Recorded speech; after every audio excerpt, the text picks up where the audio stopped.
1st District, Misamis Occidental, May 12, 2025 national and local elections.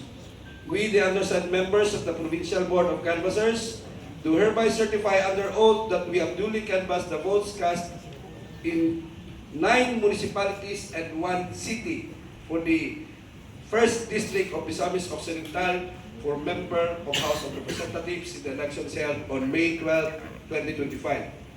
Attached hereto and forming part thereof is a statement of votes cast by the city and municipalities garnered by each candidate for the office of House of Representatives, 1st District, Misamis Occidental.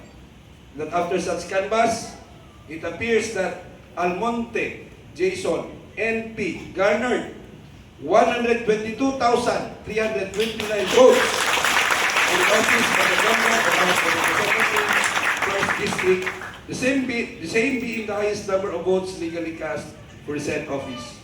On the basis of the foregoing, we hereby proclaim the above-named winning candidate as the duly elected member of the House of Representatives of the 1st District of Misamis Occidental.